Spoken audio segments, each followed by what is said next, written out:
Dexter POV. Tatay, napalingon ako at laking gulat ko, dahil nasa harap ko si Ellen. Nanay, anong ginagawa mo dito? At kailan ka pa dumating? Tanong ko. Lumapit ako sa kanya, at niyakap siya ng mahigpit. May kasalanan ka pa sakin, akala ko ba wala ng lihiman? Bakit hindi mo sinasabi sakin na nagkakaproblema ka? E di sana man lang inodidamayan kita, nagtatampong sabi ni Ellen. Ayoko lang na mag-alala ka nanay. Isa pa alam kong safe kayo sa Italy kaysa dito.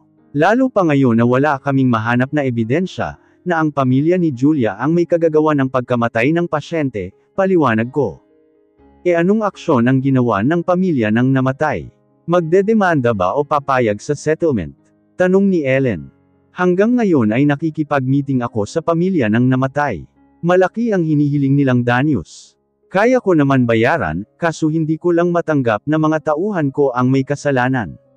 Isa pa, kung magbabayad ako, para ko na din inamin na hindi mapagkakatiwalaan ang ospital, paliwanag ko. E anong gagawin mo ngayon? Tanong ni Ellen. Pinaiimbestigahan ko na ang nangyari. Lahat ng naka-record sa CCTV, ay nakatalikod ang babaeng nurse. Tapos yung ibang video nawawala. Kaya feeling ko may nagplano nito, sabi ko. Wala man lang bang ibang clue o ebidensya? Tanong ni Ellen. Malinis gumalaw nanay. Papunta daw si Tony ngayon dito, dahil may ibabalita siya, sabi ko sa kanya. Nagpatuloy si Dex sa pagtatrabaho. Ako naman ay nakipag-usap sa cellphone, at inalam ang kalagayan ng kambal. Hindi naman nagtagal ay dumating si Tony na balisang balisa. Bro, masamang balita. Bungad ni Tony. Wala ka man lang bang good news? Puro bad news talaga. Nakasimangot na tanong ko. Wala bro. Una sa lahat nahihirapan kami ng team ko, na humanap ng ebidensya na plinano ito.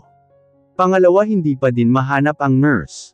Pangatlo wala akong makitang ebidensya, na magpapatunay na pamilya ni Julia ang may kagagawan, sabi ni Tony. Napapikit ako at napahawak sa sentido.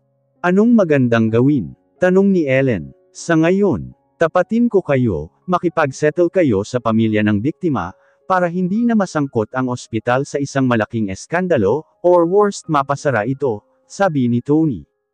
Mukhang ganun na nga ang mangyayari. May isa pa akong inaalala. Kahit malusutan ko ang tungkol sa pamilya ng biktima, gusto ng board of members ng ospital, na bumaba ako sa pwesto bilang CEO, balita ko sa kanila. Ano, pwede ba yun? Tanong ni Ellen. Pwedeng-pwede yun. Botohan ba ang gagawin? Tanong ni Tony. Tumango naman ako bilang sagot. Well good luck. Umpisahan nyo ng manuyo ng mga board members. Sino daw ang gustong ipalit? Tanong ni Tony. Malamang si Zandro, sabi ko. Si Zandro Tan. Yung classmate natin na galit sa'yo, dahil sa pagiging laging number 2 niya. Tanong ni Tony. Siya nga, nanlulumong sabi ko. Paano ba yan bro, malamang mahihirapan ka nga. Maduming maglaro ang pamilya ni Zandro. Gayahin mo kaya, bayaran mo ng malaki ang ibang board members, sabi ni Tony. Nagulat ako nang biglang lumipad papunta kay Tony ang isang nakalukom na papel. Hinagis pala ni Dex. Loko ka talaga. Kailan ba ako lumaban ng hindi patas? Hindi ko hahangarin na manatili sa posisyon na nakuha ko, dahil sa bilihan ng boto. Kahit anong mangyari ospital ko pa din yan. Pwede akong bumaba sa pwesto, basta maayos ang magmamanage. Kaso si Zandro, baka hututan niya lang ang mga pasyente, paliwanag ko. Kailan ba ang botohan? Tanong ni Ellen. Sa susunod na Lunes, sagot ko. Ano? Ang bilis naman. 1 linggo lang. Tanong ulit ni Ellen. Kaya nga maya-maya ay makikipag-meeting ako sa isa sa board members, sabi ko. Pwede ba akong sumama? Tanong ni Ellen. Mas maganda kasama ka nanay, para makilala mo ang mga board members. Makakapag-isip din ako ng maayos, kapag nasa tabi kita, sabi ko tapos tumango si Ellen. O siya mauna na ako. Balitaan na lang kita kapag may progress na sa kaso. Sana malusutan mo yan bro, sabi ni Tony. Salamat bro, sabi ko bago siya lumabas. Anong oras tayo aalis? Tanong ni Ellen. Ngayon na nanay, aayusin ko lang yung mga gamit ko. Tapos alis na tayo, sabi ko. Pagkaayos ko ng gamit ko ay umalis kami ni Ellen. Pareho kaming walang imik ni Ellen sa sasakyan. Medyo malalim din ang iniisip ko kung paano malalagpasan ang problema ko. Kung hindi lang sana si Xandro ang papalit sakin, bababa ako ng kusa sa posisyon ko. Nakarating kami sa isang Japanese restaurant, kung saan gaganapin ang meeting ko kay Mr. Masuda. Pumasok kami sa isang kwarto, kung saan ako nagpa-reserve. Gutom ka na ba nanay? Tanong ko kay Ellen. Medyo, hindi kasi ako nakakain sa eroplano ng maayos, sagot ni Ellen. Pakilabas na yung mga in-order kong pagkain, sabi ko dun sa nag-aasikaso samin. Isa-isa nang hinain ang mga pagkain sa lamesa. Panay sushi ang in-order ko. Umorder din ako ng paboritong ramen ni Ellen. Habang kumakain na si Ellen ay dumating si Mr. Masuda, kasama ang anak nitong babae. Nagbatian naman kami ni Mr. Masuda. Marunong itong magtagalog at ang pamilya nito, dahil mahigit na 20 years na sila sa Pilipinas. Siya ba ang asawa mo? Napakaganda pala ng napangasawa mo, sabi ni Mr. Masuda. Kayo naman po, hindi naman ako ganun kagandahan. Ako nga po pala si Ellen, asawa ni Dexter, pakilala ni Ellen kay Mr. Masuda. Kato Masuda, tawagin mo na lang akong Kato. Matagal ko nang sinasabi kay Dexter na Kato na lang itawag sakin, kaso masyadong formal yung asawa mo. Eto naman ang anak ko na si Sakura, second year college na at doktor din ang kurso, natatawang sabi ni Mr. Masuda. Let's eat first. Baka gutom na ang Yunika ihanyo, sabi ni Ellen. Naupo kami at kumain. Mabilis naman napalagay ang loob ng anak ni Mr. Masuda kay Ellen. Madalas pala sa coffee shop ni Ellen yun anak ni Mr. Masuda at doon natambay. Habang nag-uusap si Ellen at ang anak ni Mr. Masuda, ay kinausap ko naman si Mr. Masuda. Sir, nag-aalangang sabi ko. Huwag kang mag-alala sa'yo pa din ang boto ko. Maganda ang pamamalakad mo, at simula nang kayo ng ama mo ang naupo ay maayos ang takbo ng ospital. Sadya lang talaga na may mga taong inggit sa'yo, at gustong sirain kayo. Matagal nang nagbabayad ang pamilya ni Xandro ng boto, pero asahan mo kahit magkano ang i-offer niya ay hindi ko tatanggapin, sabi ni Mr. Masuda. Salamat po Mr. Masuda, sabi ko. Malaki ang utang na loob ko sa iyo at sa pamilya mo. Namatay ang asawa ko, pero kahit papaano ay napahaba mo ang buhay nito. Sapat na para mapaghandaan namin at makasama pa namin ng anak ko. Nagkaroon pa ako ng panahon na mapasaya siya. Nawala man siya, pero masasayang alaala ang naiwan samin, kwento pa ni Mr. Masuda. Wala iyon. Ginawa ko lang po ang nararapat. Okay lang naman sakin ang bumaba ng pwesto, pero huwag sana si Xandro. Gusto nyo kayo na lang? Tanong ko sa kanya. Huwag na ako. Matanda na ako at ang priority ko ay ang anak ko. Masaya na ako sa oras ng trabaho ko. Kaya mo yan. Pagsubok lang yan, malalagpasan nyo yan. Nakausap mo na ba si Ramon? Sabi ni Mr. Masuda. Hindi pa nga po. Medyo nakaalitan ko siya nung nakaraan, dahil sa mga maling ginawa niya sa ospital. Mahigpit kong ipinagbabawal ang tumanggap ng malalaking pera, o gamit sa mga pasyente, paliwanag ko. Oo nga grabe naman siya. Konting retoke lang yun sa pasyente niya, tapos tumanggap siya ng sasakyan. Dapat sa kanya tinatanggal. Si Mrs. Oy, tanong ulit ni Mr. Masuda. Hindi pa din po, sabi ko. Balita ko nililigawan na ni Xandro si Mrs. Oy. Medyo mahihirapan ka dun, sabi ni Mr. Masuda. I'll try my best, para hindi mapunta kay Xandro ang ospital, na pinaghirapan ni Papa, sabi ko na lang, pero sa totoo lang medyo nawawala na ako ng pag-asa. Kapit lang, kaya nyo yan. Siya sige aalis na kami ng anak ko. Asahan mo ang boto ko, sabi ni Mr. Masuda bago tumayo, at umalis kasama ang anak niya. Tapos na ang isa, may tatlo pa, sabi ko. Lalabas na sana kami ng restaurant, nang makasalubong namin ang ayaw na ayaw kong makita. Kakalabas lang ni Mr. Masuda. Malamang ikaw ang kam-iteng nun. Umaasa ka pa ba na maibabalik ka sa pagiging CEO? Kung ang buhay mo nga hindi mo maayos paano pa kaya ang ospital? Mapang-asar na sabi ni Xandro.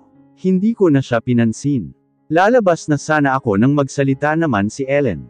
Anong masama sa umasa? You must be Xandro. Well technically hindi pa tapos ang botohan, kaya bakit kami hindi aasa, sabi ni Ellen. You must be Mrs. Delmar. Kaya pala hindi ka pinapakilala ni Dexter, dahil maganda ka. Ingat ka Dexter, baka maagaw ang asawa mo sa'yo. Anyways, wag na kayong umasa na mananalo, iiyak lang kayo, sabi ni Xandro. Napapikit na lang ako. Ayokong patulan si Xandro, kasi baka kung ano na lang ang magawa ko. Oo nga, hindi ako pinapakilala ni Dexter. Pero ayos lang naman. Kung katulad mo lang ang ipapakilala, at aagaw sakin ay wag na lang. Mas di hamak naman na mas lamang sa'yo si Dexter. Sa looks, ugali at talino. Anyways, good luck na lang sa'yo, nakangising sabi ni Ellen. Tara na nanay, hindi na dapat pinag-aaksayahan ming panahon ang mga katulad niya, pag-aaya ko kay Ellen. Umalis kami ng restaurant ni Ellen. Bago kami makaalis ay lumingon ako kay Xandro. Kitang-kita dito ang galit sa kanyang mukha. Ellen POV. Halos hindi na nauwi sa bahay si Dex. Sobrang nag-aalala na ako sa kanya. Kahit pa sabihin niya na okay lang na bumaba siya sa pwesto, alam ko na mabigat sa dibdib niya, kung gagawin niya iyon. Mahal niya ang ospital, kaya naman alam ko na napakahalaga na siya pa din ang mamahala dito. Pinaghirapan ito ni Papa Emilio, kaya naman mahal na mahal ito ni Dex. Hindi man ito ang number 1 na ospital sa bansa, napanatili naman ni Papa Emilio at Dex na makilala ito sa buong bansa. Oh my God! Ikaw nga, what a small world. Kaibigan pa ni Kambal ang kakambal mo. Naikwento ka na sakin ni Kuya Leo, sabi nung babaeng kadarating lang. Maupo ka nga muna bago ka magdadaldal dyan. Hindi ka na nagbago, ganyan ka pa din pala kapag excited ka, natatawang sabi ko. Naupo naman siya kaagad. Nasa coffee shop ako, at dito namin napagdesisyonan na magkita ni Lala, ang kakambal ni Leo na naging kaibigan ko. Nagpumilit kasi siya na makipagkita, ibinigay pala ni Leo sa kanya ang cellphone number ko. Dito ko napagdesisyonan na makipagkita, kasi kailangan ako sa coffee shop. Wala pa kasi sila Jordan at Alex, kaya ako muna ang tumitingin. Asa na ang mga anak mo? Balita ko kambal din daw ito, tanong ni Lala. Nasa loob ng opisina ko. Gusto mo bang doon na tayo mag-usap? Kaso tulog pa ang kambal ko, sabi ko. Okay lang dito. Wala naman problema sakin, kung may makakita sa atin ng nag-uusap. Ang sakin lang baka maging issue pa sa board meeting ng asawa mo, dahil alam mo na, gagawa sila ng chismis, para mapag-away ang dalawang ospital, which is hindi naman dapat. Nagtayo tayo ng ospital para tumulong, hindi dahil sa rivalry at pataasan ng ego, sabi ni Lala.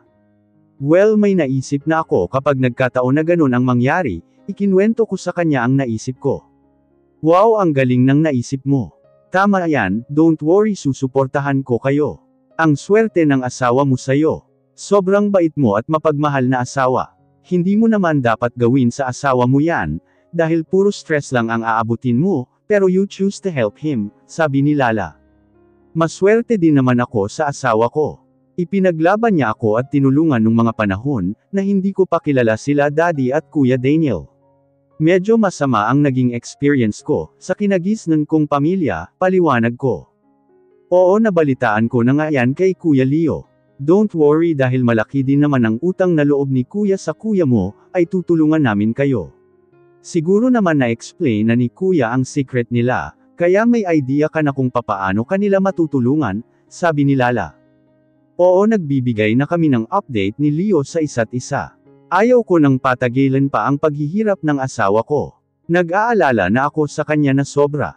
Kaya naman gusto ko siyang matulungan, at salamat at nakilala ko si Leo, sabi ko. Ma'am Ellen, gising na po ang kambal, sabi ni Rita. Dadalhin po ba namin sila dito? Sabi nung isang empleyado ko. Hindi na. Papasok na kami sa opisina ko. Pakidala na lang yung mga in-order ko sa opisina, sabi ko. Tapos tumayo na kami ni Lala, at pumunta sa opisina ko. Pagpasok namin sa opisina, ay nadatnan namin si Rita na karga-karga si Sofia. Nagulat kami nang biglang tumili si Lala, tapos ang nakapagtataka ang reaksyon ng kambal, kasi nanlaki ang mga mata nila nung tumili si Lala, pero bigla silang hamalakhak. Grabe, hindi naman pala nagsisinungaling si kambal. Akala ko masyado siyang exaggerated, nung sabihin niya sakin na mga mukhang manika ang kambal mo. Akala ko talaga filter lang yung picture na sinend sakin ni kambal, natatawang sabi ni Lala, habang nilalaro naman si Camila na nasa stroller. Lumabas ng opisina ko si Rita. Pagtapos ay dumating ang mga pagkain na in-order ko, panay ang kwento ni Lala tungkol sa kanyang buhay. Hindi ko na kinuwento ang sakin dahil malamang na kwento na ni Kuya Daniel sa kanila ang lahat. Nalaman ko din kay Lala na sila pala ang tumutulong kay Kuya Oliver. Dahil nga sa mayor si Kuya Oliver ng Baler, at madaming mga nababanggang politiko, dahil sa pagtutuwid ni Kuya sa pamamalakad sa Baler. Malaki ang pasasalamat ko kay Kuya Daniel, kasi kumikilos ito ng mga bagay na ikakabuti namin ni Kuya Oliver. Natigil ako sa pag-iisip nang biglang tumunog ang cellphone ni Lala. Binasa niya ito at napakunot ang noo niya. Nang matapos niyang basahin ito, ay tinago niya ulit sa bag niya ang cellphone.at saka humarap ulit sa akin, tapos ay napabuntong hininga. Mukhang magkakatotoo ang iniisip natin. Sabi ni Kuya Leo ay may nagmamanman sa atin, habang nag-uusap sa labas. Hindi niya na daw ito pinigilan kumuha ng larawan. Pabayaan na lang daw natin lumabas ito sa press. Mas maganda kung magpapa-interview ka, o kapag napag-usapan sa board meeting, ay sabihin mo ang mga plano mo, paliwanag ni Lala. Tumango lang ako sa mga sinasabi niya. Madami pa kaming napag-usapan ni Lala. Tuwang-tuwa siya sa kambal. Nagplano na nga siya ng out-of-town trip namin, kasama ang pamilya niya at ang pamilya ko. Gustong-gusto daw akong makilala ng mami ni Lala. Umuwi si Lala pagkatapos naming mag-usap. Tinapos ko muna ang dapat tapusin sa opisina ko, bago kami umuwi ng kambal. Tinawagan ko na din si Leo at planchado na daw ang lahat, para sa board meeting bukas. Nag-hire pala ng bodyguard, driver si Kuya Daniel. Umuwi agad kami ng kambal. Pagdating ko ay nadatnan ko si Dex, at ang pamilya nito na nag-uusap-usap sa sala, habang pinanonood ang news. Napatingin ako sa TV, at nabigla ako ng picture at video namin ni Lala ang pinalalabas. Pati ang picture namin ni Leo, nang nasa airport kami ay lumabas din. Napabuntong hininga na lang ako. Nanay, ano yang nasa balita? Tanong ni Dexter. Ate, bakit ka nakikipag-usap sa may-ari ng Golden Hospital? Tanong ni Seb. Hindi ka naman siguro nakikipagrelasyon sa may-ari ng ospital na iyon, liwan mo na ba ang anak ko? Akala ko nagkaayos na kayo ni Dex. Tanong ng mama ni Dex. Natawa naman ako sa reaksyon nilang lahat. Inayos ko muna ang kambal, at ibinigay sa yaya nila bago ako humarap sa kanilang lahat, at magpaliwanag. Una sa lahat po ay hindi ko iiwan si Dex, at hindi po ako nagluluko. Totoo po iyang mga pictures na yan. Si Leo Guerrero po ay kaibigang matalik ni Kuya Daniel. Nung nasa Italy ko lang po nalaman. Nagpunta po siya sa bahay ni Kuya Daniel sa Italy bago ako umuwi. Nagkataon po na parehas lang po ang flight namin, siya din po ang tumulong sakin sa airport, noong may nakasagutan ako dahil sa kambal. Nagkataon lang din po nakakambal niya ang doktor na sumagip po sakin, at gumamot nung binugbog ako ng pamilya ko. Sa kanya klinik niya po ako pansamantalang tumuloy noon. Nagkita po kami para magkakwentuhan, paliwanag ko sa anila. Humarap ako kay Dexter at saka tinanong siya. Tatay, do you trust me? Tanong ko sa kanya. Yes nanay, sagot ni Dex. Gusto ko na mag-relax ka at matulog ng mahimbing. Huwag mong alalahanin ang mangyayari bukas, sabi ko. Pero ate hindi ganun kadali ang sinasabi mo. Bukod kay Mr. Masuda, ay wala na kaming ibang nakausap na board members. Malamang ay si Zandro na ang mananalo, lalo pa at ayaw kaming pagbigyan makipag-usap ng ibang board members, malungkot na sabi ni Migs. Maniwala po kayo sakin, magiging maayos din ang lahat bukas. Magpahinga na po tayo at maaga pa po tayo sa board meetings bukas, sigurado po akong si Dex pa din ang magiging CEO ng kumpanya, sabi ko sa kanila na nakangiti. Inaya ko si Dex sa kwarto. Dumaan muna kami sa kwarto ng kambal, at nang makita namin na natutulog na ang kambal, ay saka kami pumasok sa kwarto namin. Dumiretso muna ako sa bathroom at naligo. Pagkatapos ay humiga ako sa tabi ni Dex, na abala sa kaka-laptop. Napansin ko na parang naluha ang asawa ko, kaya naman hinawakan ko ang pisngi nito at hinarap sakin. Tatay, naiyak ka? Tanong ko sa kanya. Nanay, natatakot ako na mawala lahat ang pinaghirapan ni Papa, at ang tiwala ng mga tao sakin. Feeling ko failure akong tao. Alam kong pati si Papa at Mama disappointed sakin. Ano na lang ang sasabihin sakin ng mga anak natin paglaki nila? Napabuntong hininga na lang ako, at hinalikan si Dex sa labi ng Mad Alien. Tatay, di ba sinabi ko na huwag kang mag-alala bukas, at magpahinga ka na? Sinabi ko din sa'yo na hindi ka matatanggal sa pagiging CEO ng ospital. Akala mo ba nagbibiro lang ako? Sinasabi ko sa'yo na sigurado ako sa sinasabi ko sa'yo. Bukas malalaman mo ang lahat. Tatay, kasama mo ako sa hirap at ginhawa, kaya naman humingi ako ng tulong sa mga taong alam kong mapagkakatiwalaan. Sa ngayon mag-relax na lang muna tayo. Gusto mo ba ng masahe mula ulo hanggang paa? Pilyang tanong ko. Sounds good. Pwede bang masahe mula ulo hanggang ulo? Nakangising tanong niya. Ikaw, ang landi mo talaga, natatawang sabi ko. Wala eto lang ang alam ko kung paano siya makakapag-relax.